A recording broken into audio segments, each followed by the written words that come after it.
Hello students, in this segment we're going to discuss about the structure of DNA.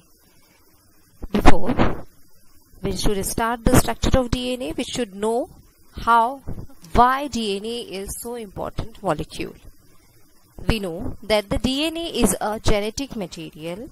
What is genetic material? When one molecule is transferred from one generation to the next generation, it is called genetic or hereditary material. Actually, all the biological organisms start their life from a single cell. Whether it is prokaryotic or eukaryotic cell, all cells, the function of all the cells is controlled by their DNA. So DNA contains the information for controlling the cell function in the form of genetic sequences. So these genetic sequences which DNA have, they copy their genetic information to the RNA in the form of RNA by the process known as transcription. And these RNA then translated into a protein, and these proteins then function for a cell which we observe. So the whole process is known as the central dogma, which is the fundamental process for a cell to survive. So now let's begin with the structure of DNA. DNA is a polynucleotide chain. Polynucleotide means it contains the chain of nucleotide, or we can say that the nucleotides are the building block of DNA, and each nucleotide contains three characteristic components. These are nitrogenous bases, phosphate group, and the sugar moiety. These nitrogenous bases there are two types of nitrogenous bases, pyridine and the purine.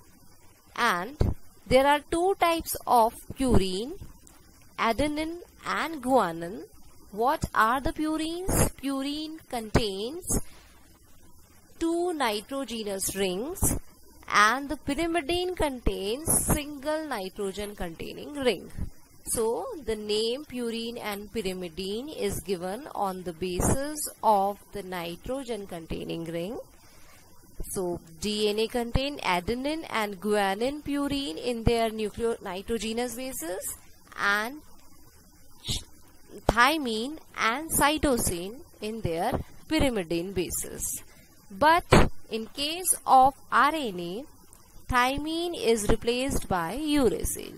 That is, in place of thymine, there is uracil and cytosine. Two pyrimidines are found. Then comes the pentose sugar or sugar moieties, which is found in nucleic acids. In ribose, it is ribonucleic acid, it is a ribose sugar, and in DNA it is deoxyribose sugar. Okay, whether it is ribose or 2-deoxyribose, both are the pentose sugar. Why it is pentose? Because it contains 5 members involved in the ring formation. Okay, and it is in the beta furanose form in both the ribose and 2-deoxyribose sugar. In RNA, if we see the chemical structure or the numbering of carbons present in pentose sugar, it is the carbon number 1, its second carbon, third, fourth, and it is the fifth carbon. Remembering its numbering is very important, because we will see in the structure it is very important that the first carbon is involved for the bond formation with nitrogenous base, and the third carbon is involved into the next coming nucleotide phosphodiester bond formation. In DNA, it is at the second carbon DNA, there is no hydroxyl group present as in case of the RNA. Its oxygen is removed or deoxygenated, hence its name is 2-deoxyribose. It is the major difference between the RNA and DNA. Here it is how one nucleotide contains the components. It is the pentose sugar, and at first carbon nitrogenous base is attached by the glycosidic bond, and at the fifth carbon of pentose sugar incoming phosphate group is attached and by forming a phosphodiester bond. So when nitrogenous base or pentose sugar is present, it is known as nucleoside, and when the single phosphate group is attached to this nucleoside, it is known as nucleotide.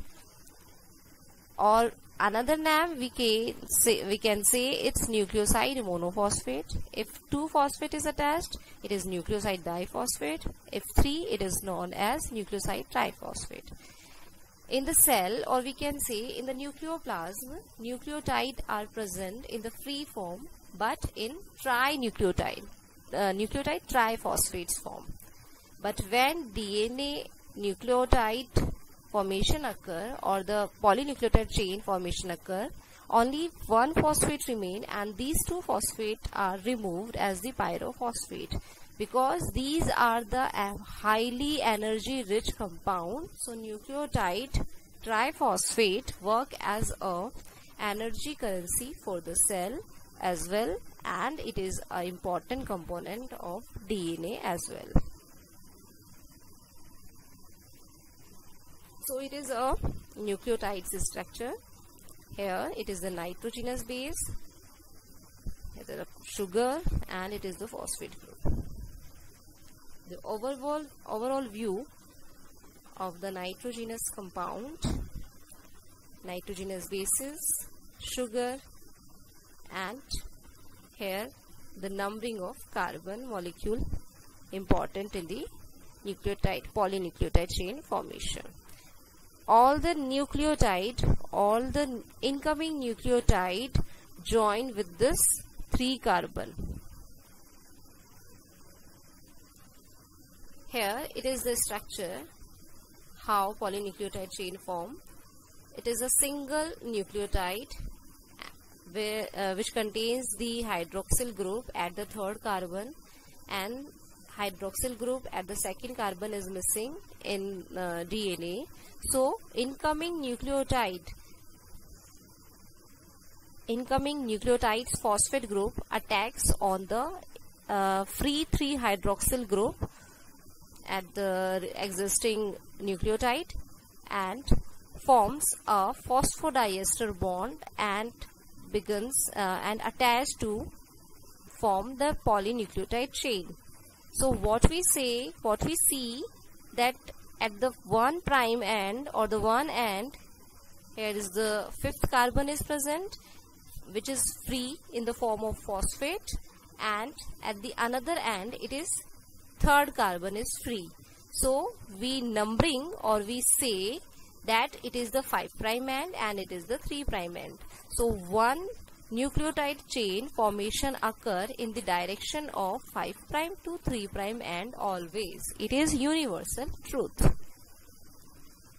And at the as we know that the DNA is a double helical structure, so one strand is increasing or growing at the 5' to 3' chain, then the another will be 5' to 3', anti-parallel chain.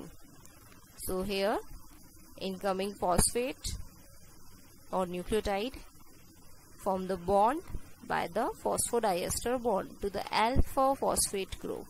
So it is the one nucleotide chain and this is the another polynucleotide chain or the incoming nucleotide chain.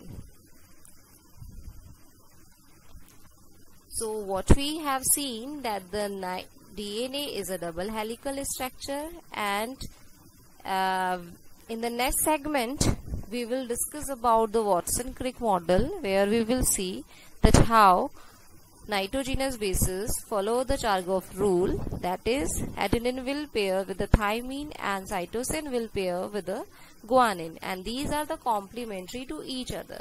Thymine is complementary to adenine and guanine is complementary to cytosine.